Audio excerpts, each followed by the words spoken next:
I can't even fathom what life will be like without him one day. He has changed my career path, my everything. Yeah, it's pretty cool.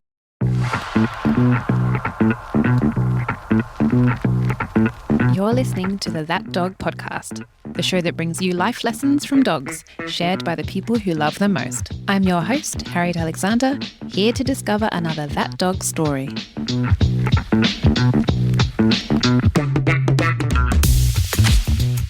Looking at who was listening to That Dog, I noticed the other day the majority of you are in the UK and various parts of Europe, which means I'm very excited to be introducing you all to my first ever Aussie guest on our show. Mel Ritterman is based in Melbourne and runs a fabulous business called Cooper and Kids, which specialises in creating safe, happy and positive relationships between babies, kids and dogs. She's a certified family dog mediator, an IAABC accredited dog trainer, a family paws parent educator and a busy mum to 3 young children and her golden retriever, Cooper, who we'll be hearing more about today. So she's an excellent example of someone living and breathing what they teach, and I'm extremely pleased and excited to be speaking with her today. So Mel, welcome to the That Dog podcast. Thank you for having me. I'm excited. I'm your first Aussie. That's nice. I know, right? It feels like it should have been earlier, but this is awesome to have you here today. And I'd love to start with an overview of the work you do and maybe just a little bit about your philosophy when it comes to dogs. Could you tell us about that? Absolutely. My whole life I wanted to do something with dogs. Didn't know what it was. Didn't necessarily want to be a dog trainer. I was always very book smart, love to study, love to learn. I've got a science degree and a business degree, but majored in human psychology and then a minor in zoology as well. So I love developmental psych. I really loved exploring how children develop through the stages. I was a nanny at the same time as studying and a dog walker. Mm-hmm. So really, I tried to work out for so many years how to combine my two passions of kids and dogs. And I guess when I got Cooper, I didn't know all the different types of training methods out there. I got a little bit, I guess, brainwashed by just the dog trainer that we started to see for Cooper. And now looking back, she was a balanced trainer. She used correction collars. I didn't know any better at the time. I didn't know that there were other methods and different philosophies. That was 9 years ago now. And it was really when I got introduced to Dr. Susan Friedman's course that things really shifted for me. And I really got to see how we can train dogs without using forceful methods, without using fear, just positive methods. When you really think about why we get dogs to love them, to nurture them, to have them a part of the family. Why would we hurt a dog to teach them something when we can teach them in a really kind way? So I guess that was my turning point, was Dr. Susan Friedman's course. And then once I finished her course, that was the Living and Learning with Animals one. When I finished her course, I reached out to her and I told her about my passion. I'm like, how do I combine kids and dogs? What do I do? She was a child psychologist before she went into animal behavior. And she pointed me to Jen Shryock, who's the founder of Family Paws in America. And she's just like, you've got to take this course. And this course for me was absolutely life-changing. At that point, I had my third baby. So I took the course when I had my third baby. So I had been living and breathing quite literally what the course was all about, which the Family Paws is all about preparing families before they have their first baby to help prepare for life with baby and dog. It's all about baby and dog safety. And then as the baby starts to crawl, starts to move, toddler and dog safety as well. So that was really cool. It really, I guess, taught me how much I had been doing wrong in my home. Those two courses set me up for where my philosophy was going and my change in mind about how to train dogs. And then I took Kim Brophy's course recently. So I'm a certified family dog mediator now. That was thanks to Kim Brophy. Her stuff is amazing. If you guys haven't looked into who she is or what she does, you must. And that's just all about the idea, looking beyond the operant. So I guess Susan Friedman is very much about, operant training, and Kim sort of shifts it to take it a step further. Like, yeah, absolutely, positive reinforcement is what works, but it is so much more than just training our dogs. So she's got the legs model. So we do look at learning, environment, genetics, and the self of the dog. So yes, I do specialize in kids and dogs, but I also do a lot of work without kids. So I do train dogs when there aren't kids in the picture. And I guess my little philosophy around that is just helping dogs and families to be happier. That's what all of these courses have done. And I really try to coach people into giving their dogs a better life. Yeah. And I love that you've been able to bring all the threads together, because I think it's great when you have that curiosity and suddenly the picture starts to fill in, I guess, and then you can see that way forward. Absolutely. I think before I did Kim Brophy's course, I was doing and preaching and saying all of those things, but she just put it into this really clear model and explains it so well. She's got a book, Meet Your Dog. That book, it is phenomenal. Anyone that owns a dog should read that book as well. It's not just for trainers. It just helps you to understand how to help dogs just be dogs and see how our expectations in our human world on dogs are just a little bit warped, and to just see it a bit more from a dog's point of view, which I think is really fantastic. Yeah, it's a great read. I recommend that to all my kind of clients because I think it is a really good overview and quite accessible too. It's quite a funny read, which I think helps for sure. And so going backwards a little bit, because you mentioned Cooper, who's your that dog. Could you take us back to how you brought him into your life, how that all started with him? Yeah. So it was actually one of the best experiences of my life. I was very privileged to come across some amazing breeders who really shared the entire journey with me. So my husband and I were, I think, just married when we started to sort of look to get a dog. We explored 101 different breeders. I made him come out with me to meet every single breeder there was. I wanted to find the right one for us. I guess at that point in time, I didn't have the knowledge that I have now. And I got very blindsided by how beautiful his mum was. So I fell for looks rather than temperament. When you walk into the breeder's house, there were 5 big golden retrievers barking, jumping, full of beans. They weren't the calm, quiet family kind of dogs. They were more golden retrievers bred for tracking and to do sort of working stuff like that. Okay. But I fell in love with the beauty. I guess at the time I didn't have children, so it didn't matter as much. Now I know how important it is with kids to find a breeder that has dogs that are calm and breed them to be a family dog. But yeah, they let me come along. So the mum fell pregnant, Lara, and I was there for the journey. I got photos nonstop during her pregnancy. She needed to have a cesarean. She had like a, thin pelvis or something like that. So she couldn't live naturally. So they invited me because they knew my passion. And I was there. I was at the vet. So I was there for the birth of the pups. Which is really born. That's a bit special. Yeah, really special. And then I was there in their home every week until he came home. So I took a photo each week with the puppy, with the same puppy each week. It was the one with the little brown collar on. And it actually turned out that ended up being Cooper. So I have a photo of me with him each week at the breeders from week 1. What a special introduction to Cooper. That's gorgeous. Actually. And so I think often, I work with a lot of new puppy parents, and I think when the dog arrives, they often have a lot of expectations or a vision of how it's going to look. Is that something you experienced as well? Yeah, I guess. I mean, he was my first dog, like my own dog. We had a family dog growing up. And so this was my first dog that I was going to raise, wanted to do it right. But like I said, at that point, I didn't know all the different philosophies. I didn't know all the different training methods and what was good and what was bad and what was right and what was wrong. So I wanted to get it right, but I was definitely confused.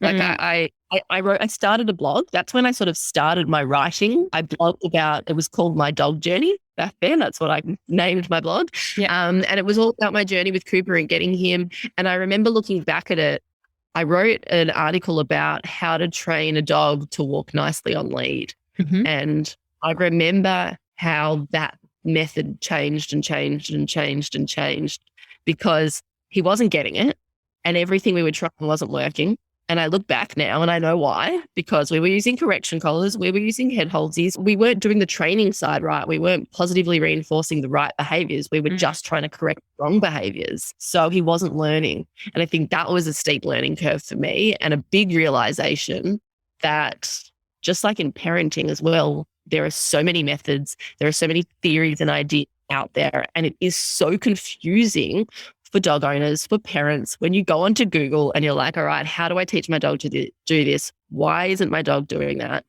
It's a really unregulated space to be in, Google, and we all use it, but you can get any sort of information out there. And that's really a scary thing, I think, when it comes to training your dog. Mm-hmm.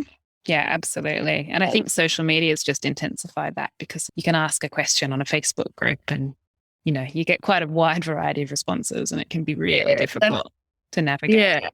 Yeah. But when we got Cooper, we did puppy classes with him at the vet, which was great. And then we went on to do obedience training, which now I actually really dislike the word obedience. And I wish I ever did that, because that was the trainer that used the correction collars and the head halties. And I liked the idea of being part of the community and having a dog that was well trained at the time. But I guess now I've learned a lot more about that. And for me, what I try to teach families is it's not about training a dog to be a robot. Yeah. It's about having a well-rounded dog that's happy living in your home and feels safe and secure, so you don't need to have a dog that marches around in circles. I look back at it and I enjoyed it at the time, but I actually don't think Cooper did.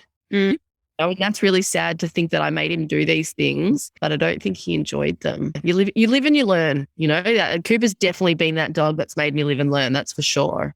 Yeah. I think a lot of trainers start at one point and then they do just learn more and more and kind of look back and go, oh my goodness, what was I doing when and why and all of those kind of things. And I really wonder if I did things differently with him, how different his personality would be. Like, he's funny when people pat him on the head, and which I know most dogs don't like that. But I also wonder if the correction collars and those sort of things impacted how he feels about being handled and touched around there. I often look back and think, like, what if? But, you can't turn back time. Yeah, absolutely.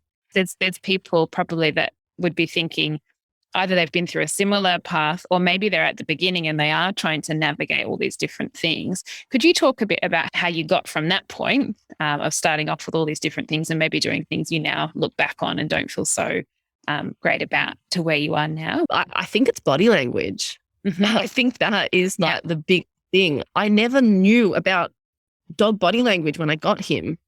And I can look back through my camera roll when I had my first two kids and I feel terrible. Now that I understand, he's clearly trying to communicate to me in so many of those photos that he was not enjoying those interactions and I didn't get. But he's actually so expressive and so obvious in his body language when he doesn't like something, like to the point of like, if he's lying on the floor and I go and try and snuggle in with him and he doesn't want to be snuggled, he will look at me, he'll get up, he'll move a meter away and lie back down. Yeah. And that's like pretty clear. It's like, Mum, he's known. And he's not an affectionate dog. He's not super cuddly. He likes to light my feet on the bed, but he'll never come up to my face because he doesn't want to be spooned or anything like that. Yeah. He likes his own space. But yeah, no, he the body language thing, I think that was my biggest turning point. Why doesn't every single puppy class teach us about body language?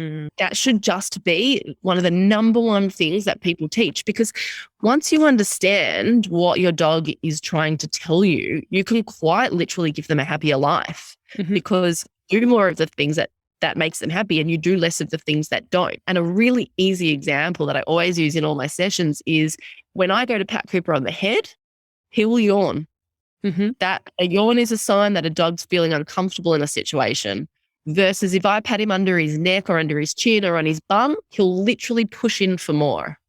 So that is really easy, subtle communication. Well, it's not subtle once you know it. It's actually quite obvious once you know it, of him trying to say, hey, Mum, I don't want to be patted on the head, but I like it there.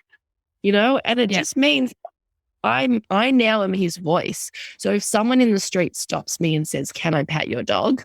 To be honest, I often say, not today, thanks. But if I feel like Cooper wants it and he's waggy tail and he's interested, I'll say, sure, but just not on his head. Because, I am his voice. So if I don't speak up for him in those moments, he's let me know that he doesn't like being patted on the head by me, who he trusts.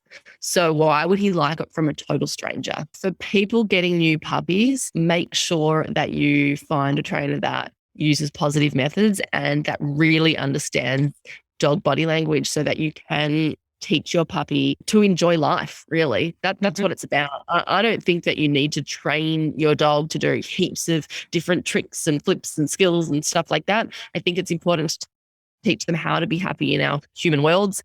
giving them plenty of opportunities to sniff and chew and lick and do the things they love. If they love to dig, like, let's not look at that behavior as naughty. Let's look at it as like, they love to dig. Let's get them a little sandpit to dig in, like give them outlets to do those things they love. I think that for new puppy owners is really important, because you hear so often, like, is your puppy a good puppy or is it a naughty puppy? And it's not good or bad. It's just they're learning about the world. They're learning to navigate being a dog in our human worlds, which is really challenging for some dogs.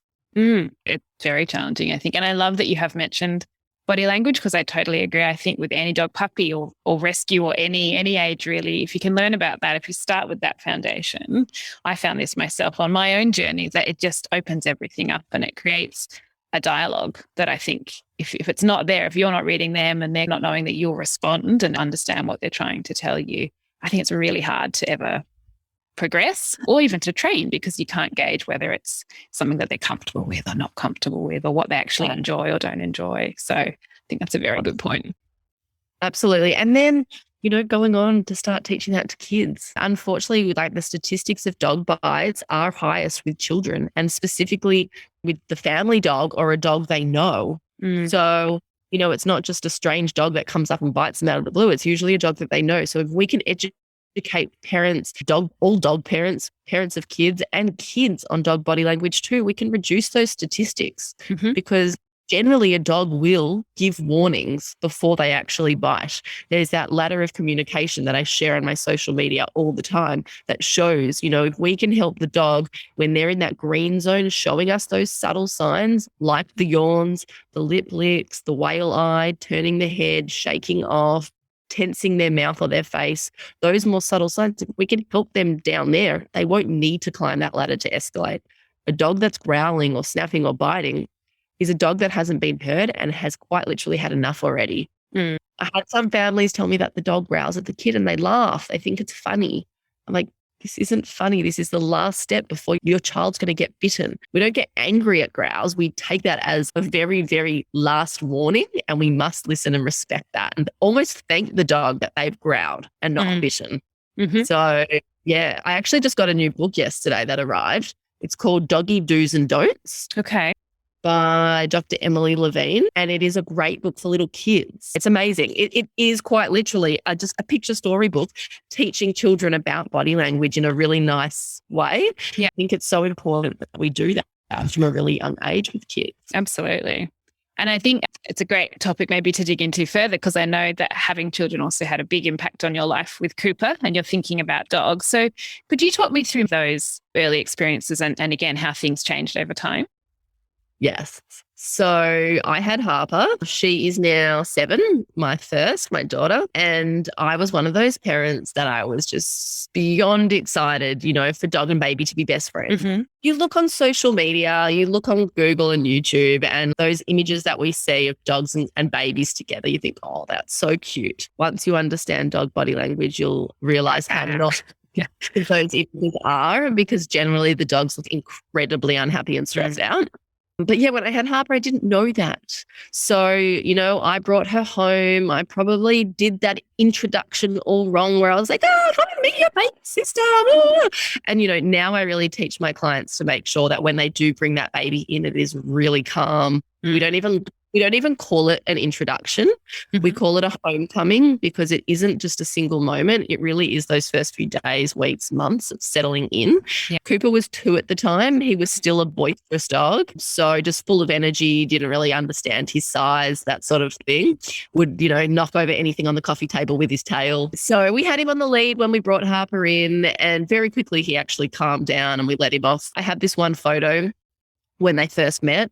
And it's, at the time, for me, it was the happiest photo ever. Cooper looks like he's smiling in the photo and I'm holding Harper. But I look at the photo now and I can see his ears are pulled back really tight. He's got whale eye happening. The happy smiling mouth is potentially a stressed parent. Once you know what you know, it kind of taints a little bit of the history. Once you understand this stuff, you cannot unsee it. So look, we did things wrong. I was very lucky in a sense that Cooper never escalated. He never climbed that ladder. He never growled. He never snapped. But we absolutely put him in situations with my first two children where he wasn't just tolerating. Tolerating for me is a word that gets thrown around a lot from parents. One of my biggest messages is, I don't want your dog to tolerate your children. I want your dog to enjoy your children. And vice versa. I want children to enjoy the dog too and not to tolerate the dog. It's a two-way street. And I definitely put my dog in a lot of situations that he was just tolerating. And it actually got to the point where he would see my kids coming and he would veer off the other way. It's really sad for someone who, loves dogs, loves kids, wants this happy family. But because we did so much wrong and I let her be that child that lay on him, that approached him when he was resting, a lot of the things now that I teach families not to do, we did those because he was okay with it. But he wasn't enjoying it. He was actually showing me a lot of stress signals. And I use a lot of my old photos in my sessions with clients, but also on my social media as well, to really just show the mistakes that I made and how we learn from them. So I think that's what makes what I do kind of easier in a sense, because I have done wrong and I do understand where parents come from. And it's just about shifting that unrealistic expectation of my dog and baby should be best friends from the beginning, because that is an unrealistic expectation. And it's unfair on our dogs to put that on them. They don't know what a baby is. They're a blob. They make these strange choices. They have this startle reflex as well, and they take all the attention away from them. That was a real steep learning curve for me. And I think the biggest turning point in that was I was doing some dog binding as well. So I would have some dogs come and stay with me just for the daytimes when people were working. And I look at my camera roll and every photo of Cooper with the dogs, he was happy. He was enjoying himself. And then you'd flick through and you'd see the photos with my kids. And he was not happy. He was not enjoying himself. So I'm so grateful that I got myself educated and that I understand what I do now and that I can educate people on this. We've done it so differently with my third child and their relationship is so different. It's amazing. Brooklyn, my third, he wants to give Cooper a kiss every night before he goes to sleep. That is probably one of the biggest causes of dog bites, when a dog is fast asleep and a toddler approaches and tries to kiss them on the head. So every night, usually it's around 7 o'clock, my dog's asleep on my bed. That's his safe place at that time of the day. And I carry Brooklyn in because I can still carry him. He's my baby. I'll be carrying him a long while. And we're looking for a kiss. And that's enough. That's what Cooper appreciates, because he doesn't want to be smothered and someone in his face when he's trying to sleep. And Brooklyn gets his little fix. He just blows him that kiss and they love it. And every time I make a licky mat or a Kong or one of those food enrichment toys, Brooklyn will help me and then he'll be the one to give it to the dog. Their bond and the way their relationship has developed has just been amazing because of the education that we have in our family now. And the other thing is that Harper, my oldest, Harper's really interested and really wants to be loved by the dog and interact with him. So she has put in so much work and rebuilt their relationship. And it is amazing to see. Like, she gets body language now. She understands that we call him over when we want to interact with him rather than invading his space. And she'll say, Mom, I just patted him, but he yawned, so I'm going to leave him alone. She understands. Yeah, that's nice. She also comes with me. We walk him all the time. I hold the lead because she's only 7, but she's always coming with us on walks. And she also gets involved in the enrichment and the training. And I think it's great. There's an authenticity to what you're teaching because you have been through those different stages. It's obviously not about shaming parents and making them feel really guilty about all the things they've done wrong in the past, but more about shaping this kind of, new relationship that can potentially be formed between everyone in the household, not just the kids and the dog, but the adults as well. It's not your fault. If you don't have this information, if you don't know this stuff, it's not your fault. And that's why it upsets me that not every single puppy class out there, why don't they teach about body language? I just, wish everyone out there had the same philosophy of just making dogs happier and, understanding this stuff. It would make for a much safer world with dogs. Yeah, definitely. And I think when you were speaking, I think sometimes I have found we almost don't give children enough credit to learn some of these things. But I guess as well, there are just like puppies. There's different developmental phases in children where some concepts are going to be easier to understand than others. Do you have any advice in terms of some of the major age groups and how you might approach it a bit differently based on the child? So you've got your newborn stage. I have families wanting to get puppies with newborns, and I don't advise that. Purely because I love puppies so much and I love newborns so much, and they both require a lot of love, attention and all of that. And I think when you've got the two together, it makes it very hard to give them both what they need and to enjoy them. People often think that the newborn stage is the hardest for a dog. So when you bring your new baby home, that's when they're going to struggle the most.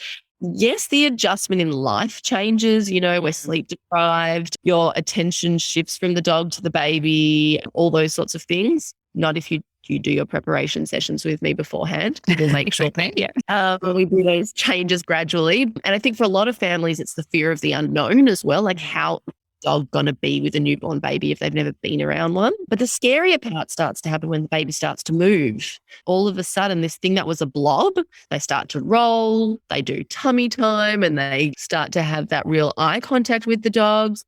Then they learn to sit up around 6 months of age. I have this photo comparison of my daughter and Cooper the week she learned to sit up. And in one of the photos, they're both staring straight ahead and smiling, Cooper and Harper. And then in the next photo, 1 second later, she's looking at him and his mouth just tenses. Interesting. Yeah. It just shows that direct eye contact to him was quite frightening. It wasn't a sign of, hey, I'm about to bite her. It was just a sign of, hey, this is making me a bit uncomfortable. And that's just because it was new as well. Like he wasn't used to her sitting up. Then they start to move. They start to, crawl. And all of a sudden, especially for first children in the house, I often find they're the ones that are most intrigued by the dog because there's no other kids around. So they're like literally just looking out for, where is that dog? How can I get there? And that's when things change for the dog, because all of a sudden the dog's got to sleep with one eye open because they're like, where is this child? When am I going to get woken? When is my fur going to get grabbed? Kids have that grabbing reflex as well. So they just grab onto the fur. So that can be quite a scary stage for dogs. So making sure that we do have barriers and safe places for dogs to go where they can sleep uninterrupted. Active supervision is a must with kids and dogs, full stop. But when we can't be actively supervising, making sure that we've got baby gates, that we've separated them when baby's on the move is really important. And then we head into the toddler stage. They start running around. And again, developmentally, like what you were saying, they're not at that level yet where they can understand, be gentle, be gentle, be gentle. It's like if a child was going to go run across a road, you could say to them, there's cars coming, don't run. But then the next day they still try to run across the road. Until they're about 4 or 5 years old, their brains aren't developed enough to truly understand, take on that instruction and listen. So that's why that active supervision is so important. And that repetition of we must be gentle, also modeling the behaviors. So our kids will copy everything that we do. Yeah. Literally from the age of around 6 months of age. If this wouldn't be safe for your child to do with your dog, you should stop doing that in front of your kid. Like kissing the dog in the face, roughhousing on the floor, wrestling, just things like that. Kids copy. So start talking about body language, start blowing kisses, start waving. If you do that kids will start to copy. So then around 4 to 5, kids can really start to follow instructions and listen and understand.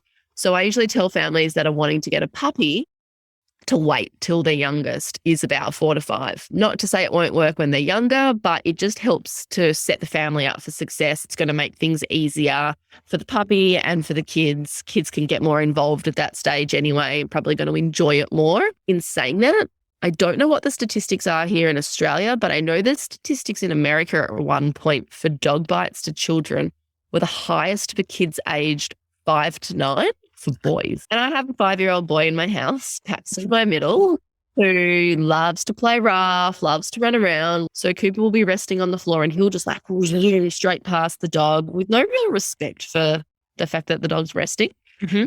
So I can understand how that happens with the older age kids.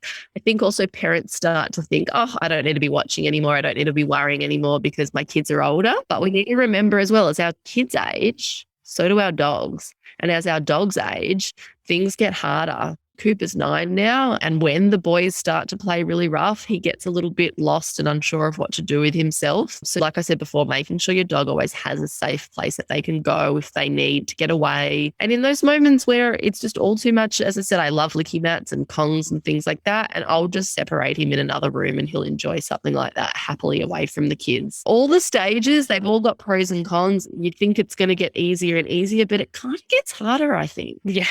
Throws up a different challenge. I think once they're moving, right, once they have more control over where they go and how quickly, it probably does.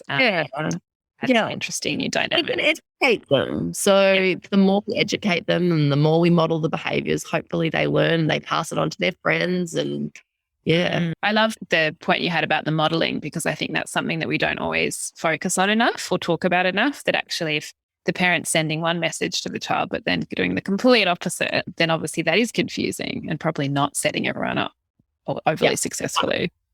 Absolutely. Like I'm one of those people that I see a puppy in the street and all I want to do is run up and smother it. But I know that we should not smother dogs. We shouldn't approach trained dogs.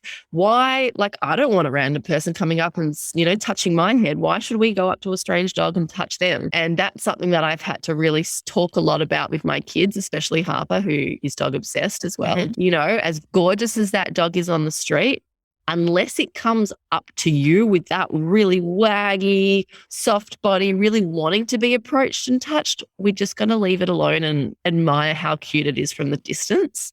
That's just that self-control. Like with your own dog too, if you love to kiss your dog and let them lick you on the face, I'm not saying you can't do it. I'm just saying don't do it in front of your kids. Because you've got to think, would it be safe if your 2-year-old did that to the dog? Well, probably not. And our dogs are very different with their trusted adults than they are with kids. They might enjoy that with you, but that doesn't mean they're going to enjoy it from an unpredictable kid. And that age from when a child starts to walk, like probably from 12 months to about 2 or 3, they're like these unpredictable little wobbly drunks on their feet. And that's really scary for dogs. So I think something I missed as well before when I think about what I didn't know in the past, I used to believe that if my dog wasn't enjoying a situation, that he'd get up and move away. And this is where I missed the body language stuff. He was giving subtle signs, like he'd be resting his head on the floor and my toddler would approach him and he'd just turn his head really subtly away, but he wouldn't get up and move. And that's a really big message, is body language can be subtle and our dogs are attached to us. They want to be where their adults are. So they get this conflict of, oh my gosh, child's approaching, don't want them to come into my space, but I also don't want to move away from mum. Yeah. And that's where we've got to protect them and speak up for them. If we can see in their body language that they are not happy and they don't want that child approaching, we don't want to always get the dog up and tell the dog to move out of the way, but we also don't want to yell at the child, because the last thing we want to do is be reactive when a dog or a child is approaching each other. We want to be proactive and we want to redirect them in a really positive way. I guess an example is Brooklyn when he was just 2. Cooper was resting on the floor and I saw he was quite literally about to go and jump on Cooper's tail. In that moment, very easy as a parent to say, no, don't do this. But what that does is that starts to build up this anxiety and this fear between the dog and the child, that every time they're approaching, oh my God, mum gets angry. So in that moment, I was really thankful. Oh my God, it's actually sitting next to me right now.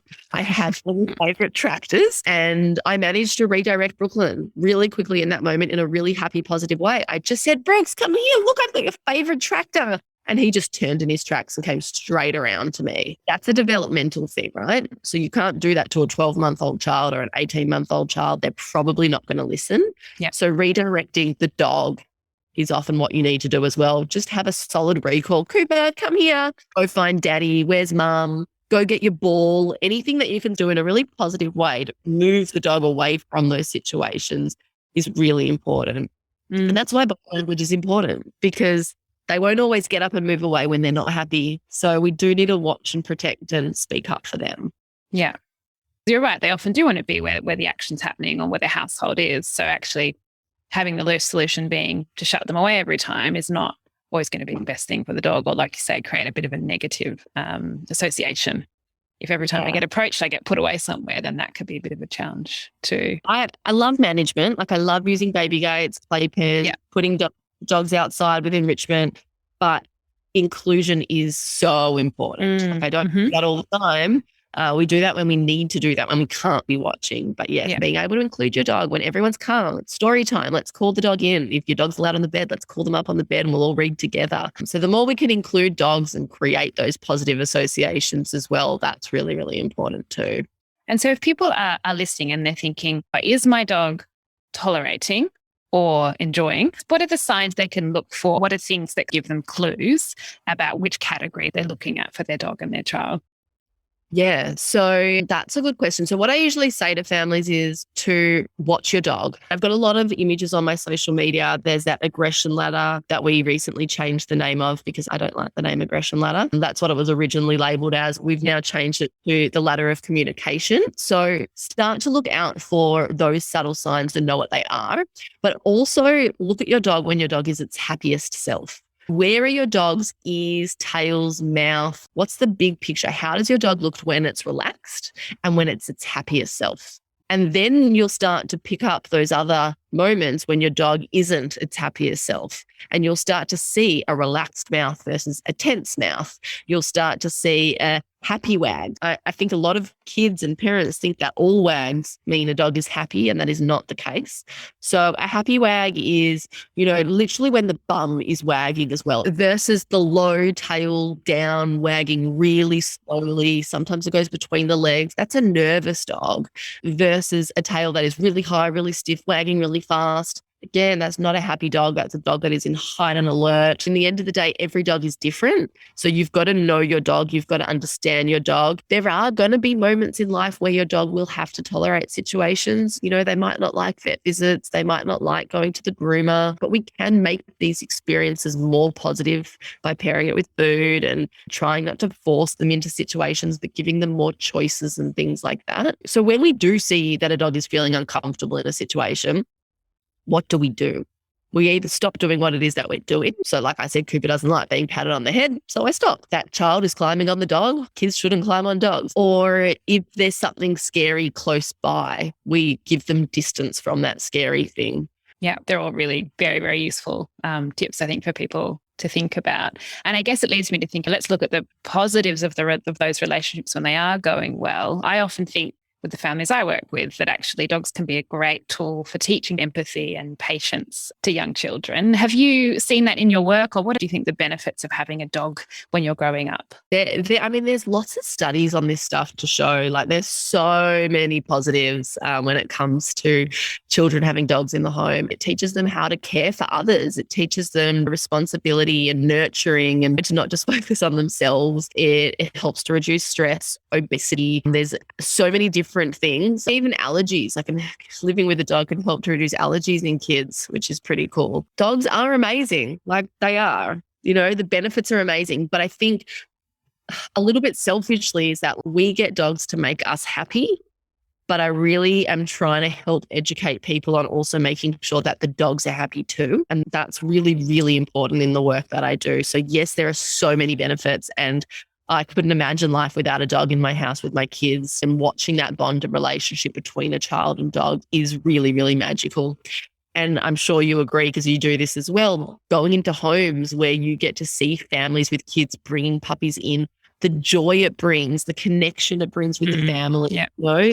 They go on family walks, like often families without dogs don't do these walks every day. They don't get out and exercise like we do. From the moment they were born, that pram was with me on those walks, and they've learnt to enjoy it, and Cooper loves it. And it's just a really nice thing. I think if done correctly, having a dog in that home with children is a really, really beautiful thing. But as I said, it can go really wrong, and I do see a lot of it when it goes really wrong. And that's why educating people is just so important. Yeah, absolutely. Shifting gears slightly, so Cooper's a golden retriever, which I think are often seen as the quintessential sort of family dog, which I think in some ways can be problematic because then people might assume they can deal with things differently. Do people often ask you about breeds that work with kids, or do you get concerned about generalizations around breed? I work with a lot of cavoodles and golden retrievers. Yeah, me too. We can bite children. Like I've had many bite cases where the golden retriever has bitten the child in the face, the cavoodle has bitten the child. So I just think it's not breed specific whatsoever. It is about education and about giving the dog choices. If we push a dog's button too many times, any dog can bite. There are benefits of some breeds in a sense, some breeds are just bigger and stronger. And if they bit, it would be a lot more dangerous than if a cavoodle bit, that sort of stuff. You just got to do your homework. And this is a huge, like a whole nother tangent for me that I could talk about for days, is doing your homework. I'm working with a few families at the moment that have bought dogs off Gumtree and Trading Post, and the dogs are just balls of anxiety. And I'm trying to explain to them it's not their fault. It's probably genetics, like where this dog has come from, how a mother is during a pregnancy, and then how they are in those first 8 weeks of life can have a huge impact on your future dog. So it's so important that you do your research when you are trying to find the right dog for your family, that you meet the breeders, you meet the dogs, you see the conditions they're living in, you make sure they're not stressed during pregnancy, they're with the mum, they're in a home environment. We don't want them in cages and outside in sheds. We want them in the home. So yes, I think some breeds might be better than others, but I'm not going to name names. I just think it's about doing your research and finding the right family dog for you. Like, don't go and get an Aussie Shepherd if you live in a tiny apartment and you're not an active family. If you're a super active family, maybe a Bernese Mountain Dog isn't for you either. It's really about the right lifestyle. It's about where you live. I think that's what's really important. But yeah, with the right information, any dog can be a nice family dog. Every family is so different too. So you're right, the requirements are going to be different. And I love that focus on, you might select a breed that you're interested in, but also that individual puppy and its upbringing and its mum, and all of those elements are just so important. So trying to wrap it up, it sounds like Cooper has taught you so many different things and been such a crucial part of your journey, and also with your children as well, which is really lovely, and so much learning there. But is there one final piece of advice or something we didn't touch on that you feel is really important for people to think about? Oh gosh, I guess I just want everyone to look at it from the dog's perspective and try and let their dog enjoy being a dog and make their dogs happier, enrich their dog's life. Give them things to do that they enjoy. They love ripping up a toilet paper roll in the bathroom, like occasionally go get a paper towel roll and give it to them and let them shred it up. Let dogs be dogs. Try and make them happy. Get yourself educated so that, if you've got kids and dogs, they can be safe together. Coops has had such an impact on me. I can't even fathom what life will be like without him one day. He has changed my career path, my everything. Yeah, it's pretty cool when you called me to come and do like that dog. And I was really reflecting on Coops and the path he's taken me down. And it is pretty magical. We've got a clothing brand that has clothes for humans, not for dogs, because often dogs don't like getting dressed up, that say dogs make me happy. And I love showing that off because dogs do make me happy, but I want you to also make sure that you make your dog happy too. So that might be my next slogan on my t-shirts. Dogs make me happy, and on the back, make your dog happy too. Love it. Yeah, definitely. And you're so right. I think that dog, who's now passed on, I used to just stare at him sometimes and go, you have no idea what you've changed in my life and what I'm doing and all this stuff. And I don't know, it's something quite interesting about how they're just doing their thing and we're going in all these crazy different directions and yeah, learning so much, which is awesome. They are amazing creatures, dogs. They definitely are, yeah. And if people want to learn more about you and your work, where can they do that? So I've got my website, which is just www.cooperandkids.com. And I'm on Instagram as Cooper and Kids, Facebook. I just recently joined up to TikTok, which is just so not my thing, but I'm on there. So that's where they can find me. I'm always happy to help. I love when people reach out, when they ask questions. I'm an open book. I also have heaps and heaps of free articles on my website as well. So on the blog section, there's lots of advice on preparing dogs for babies, just tips on when you get a new puppy. There's even some parenting articles in there that I wrote many moons ago. Lots of info on the website as well, but always welcome to reach out. Awesome. Yeah, the website's a great resource. I've definitely sent people in that direction. So I would highly recommend people check it out, and we'll put all the links into the show notes as per usual. But thank you so much, Mel, for your time and for sharing your story of Cooper and all the different things you've learned. So thank you so very much. No worries. Thank you so much for having me. Thanks for listening to the That Dog podcast, hosted and produced by me, Harriet Alexander of All Dogs Are Good. You can find out more about my work by visiting alldogsargood.com. Make sure to subscribe to the podcast on Spotify, Apple Podcasts, or your favourite platform. And if you enjoyed the show and want to hear more, leave a review. It really does help the podcast. And now it's time to go and learn from your dog.